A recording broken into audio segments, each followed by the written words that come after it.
I'd like to invite Dr. K.K. Sethi, who needs no introduction, to talk on left main interventions, device selection and technique, which device for which patient. Good evening, ladies and gentlemen. I know it's quite late in the evening, and we have to switch gears entirely from peripheral vascular disease to coronary arena, and that also management of left main disease, which has been the Achilles heel of all of us who treat coronary vascular obstructions. I was allotted 15 to 17 minutes of time during which I have to speak on device selection and techniques. Obviously, time is not sufficient, but I'll try to do whatever I can in the allotted time that has been given to me. Now, basically, what are the technical and non-technical issues?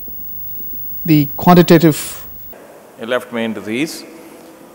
Most important is the assessment of lesions, and then whether one should be using one stent or two stents, what should be the optimal two-stent technique, and which is the subgroup of patients that will require a hemodynamic support with intra-aortic balloon pump or an Impella device or something similar during the procedure. And then obviously something that we are not going to touch today because of paucity of time is the dual antiplatelet therapy requirement and its duration. Is there a need for surveillance angiograms in these patients? And what is the optimal strategy?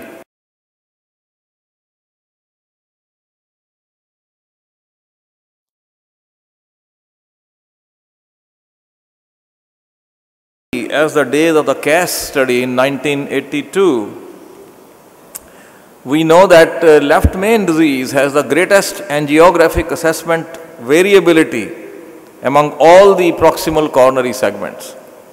And here is a comparison between the visual estimate of coronary stenosis given by the sites that participated in the CAS study and the actual core lab analysis with quantitative coronary angiography in left main lesions. And you will notice the discrepancy between the assessment of the sites and the QCA is quite marked. This is further strengthened by some of these case examples that I have. And here is a left main ostial lesion which looks almost like 80% occlusion of the left main ostium. Now, whenever we are looking at these patients, of course, as is true of clinical medicine everywhere, we should never forget the clinical presentation of the patient, the quality of chest pain, whether he's come with an acute coronary syndrome, with definite documented ischemia or not. And here is a gentleman with atypical chest pain and dyslipidemia who had an angiogram with a visual estimate of approximately 80% stenosis of the ostium of the left main disease.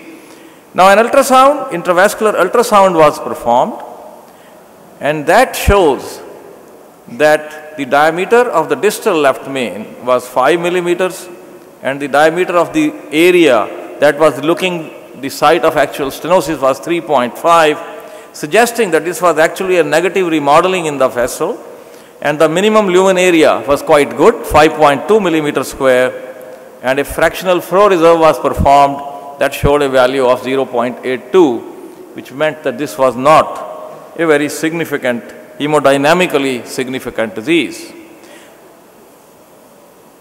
So this is what we call as a visual functional mismatch, where the visual estimation of the lesion is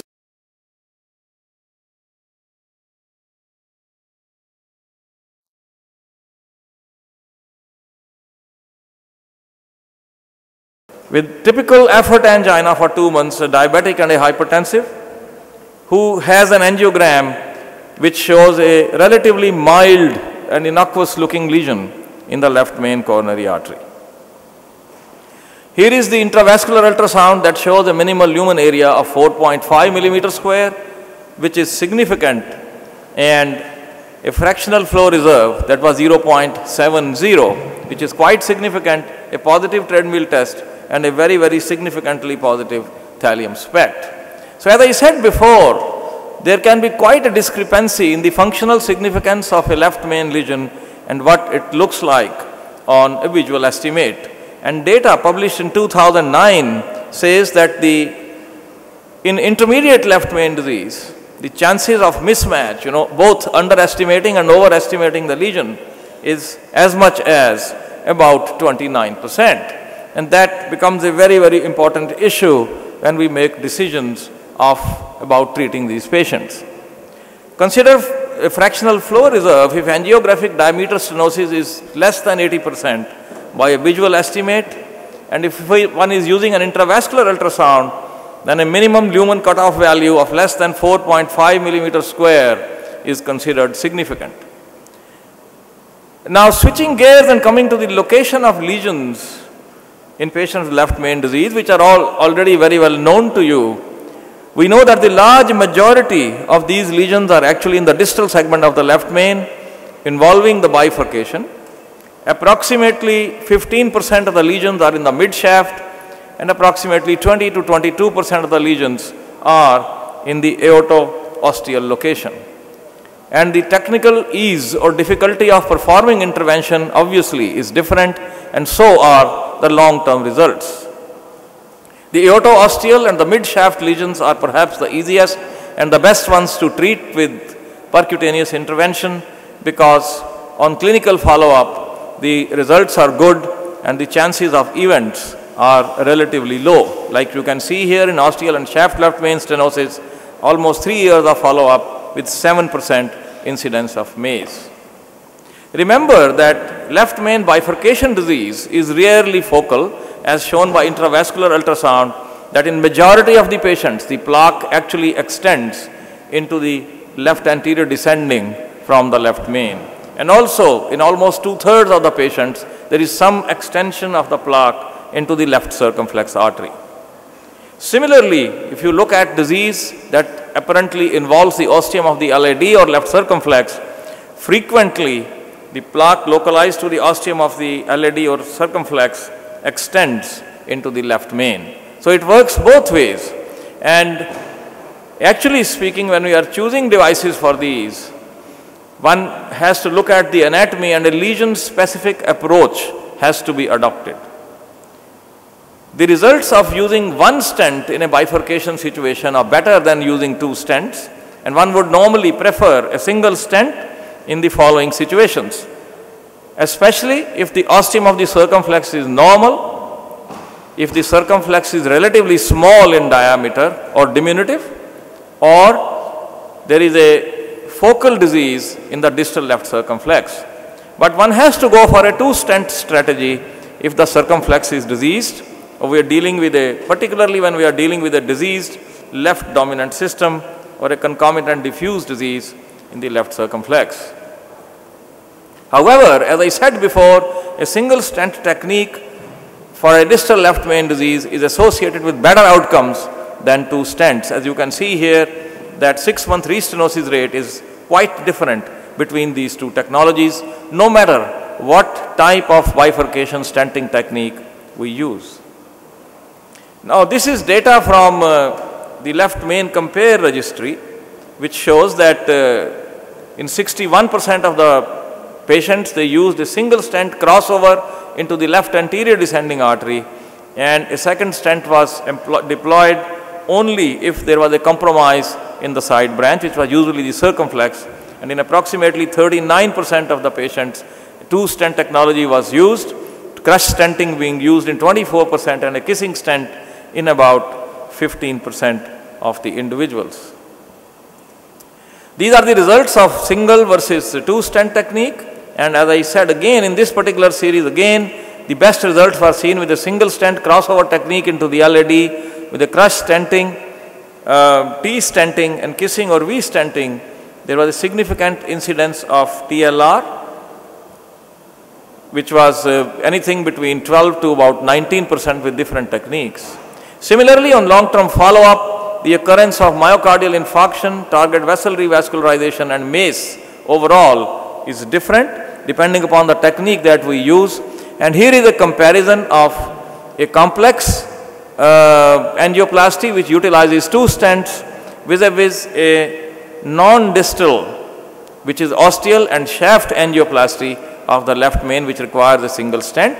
And there is a lot of difference in the MACE rates between these two locations and these two techniques. And compare this with a single stent crossover strategy, which is now coming up in yellow. You will see that the results of single stent crossover strategy are almost similar to ostial and shaft stenting with the use of a single stent. So clearly, if one can manage, a single stent crossover is better than using a two-stent technology. Now there are some situations where a hemodynamic support with an intra-aortic balloon pump must be utilized when managing left main disease, and they are listed here. But particularly in patients presenting with acute coronary syndromes, non-ST elevation or ST elevation myocardial infarctions, if the patient is hypotensive with a systolic pressure less than 100, if he has a dominant circumflex or an occluded right coronary artery, if the lesions are highly calcified and patient is likely to require a rotational or some other atherectomy, if the ejection fractions are below 30%, or if the patient is in heart failure. Now let me show you some of the case examples quickly. Here is a patient who underwent coronary artery bypass surgery in our center, and within a year all the 3 bypass grafts got closed and the left ventricular ejection fraction was only 22% at the time of presentation with an acute coronary syndrome. This is a very tight distal bifurcation, 90% stenosis in both LAD and circumflex, and clearly this was done under support of intra-aortic balloon pump, as you can see, and this would require a two-stent strategy. It's not possible to do this patient with a single stent strategy, and after adequate dilatation of both vessels, we did a mini crush stenting technique, and you see the 2 stents in both vessels. Both are cipher stents in the circumflex and left main to LAD. First the circumflex stent has been deployed, and then with the usual technique the LAD stent, and finally a high pressure dilatation of the ostium of the circumflex is very, very important in this kind of a technique. And the last step in this method is a good kissing dilatation of both coronary arteries simultaneously. And that should be performed with the non-compliant balloons at high pressures, and some people have gone up to 20 to 25 atmospheres with non-compliant balloons of the equal size as the vessel diameter at the ostium of the left circumflex, followed by moderate pressure in both vessels when performing a kissing technique. And this is the final result in this particular patient. A second patient, again an unprotected left main stenting, and this is a typical distal bifurcation of the left main with a relatively large diameter left main coronary artery and a relatively short length left coronary artery. And again 2 wires there, and adequate dilatation of the LAD and circumflex being performed, after which we did a, it's not moving.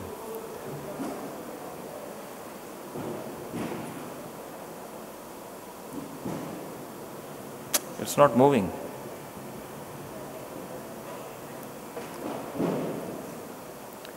Okay, that's better. So then we did a SKS or simultaneous kissing stents because of a large proximal left main, and this is the 2 stents being put together there in the LAD and the LCX. The LAD stent being deployed first, and then the LCX stent being deployed, and then both stents being inflated simultaneously, and then the final result and the high pressure. After that the high pressure dilatation in both, and then this last kissing, and that's the final result. Then another circumstance that one can encounter, this is a lady who was undergoing a diagnostic angiogram, and this is a very tight ostial stenosis of the left main coronary artery in a left dominant situation. The patient crashed immediately after the diagnostic angiogram. You can see a very, very tight stenosis and a left main in the left main ostium, and a left dominant system. The right coronary was really diminutive.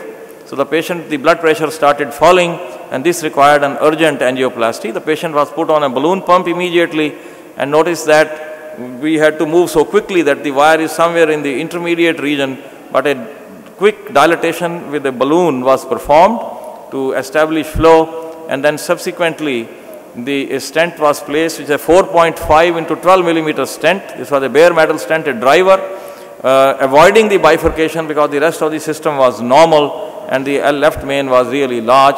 This is the stent being inflated there at the ostium and with a little bit of hang in the left main, in the aorta.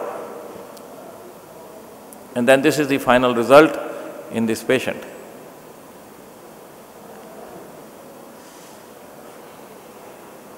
And the last example that I would like to show is actually shows the example of a plaque extending from the LAD into the circumflex. And this is a patient who had an angioplasty of the ostial LAD in another hospital a few months to a year ago, and then came back with severe angina. And you can notice that there is a very severe occlusion of the ostium of the left circumflex.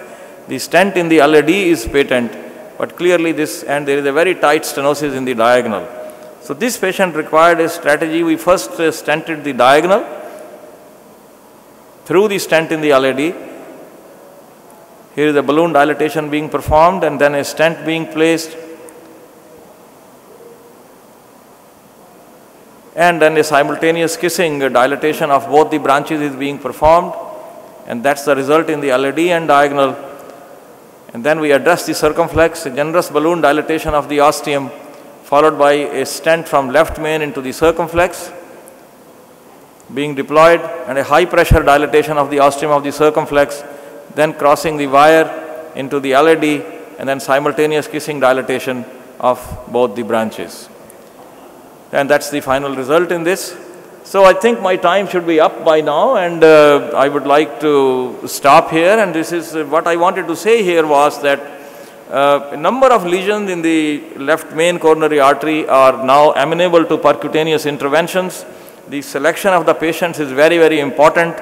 The experience of the operator is very, very important in this, and the deployment of the correct technique, depending upon the anatomy that you see, is crucial in obtaining a good result. Of course, there are a number of situations where surgery is the only answer, particularly patient with high syntax score, but the choice of technology whenever we are choosing intervention of the left main should primarily be governed by a good assessment of the anatomy, an accurate assessment of the diameter of the vessels, and a high pressure dilatation of the ostium of the circumflex particularly, and not to forget about kissing balloon dilatation with non-compliant balloons.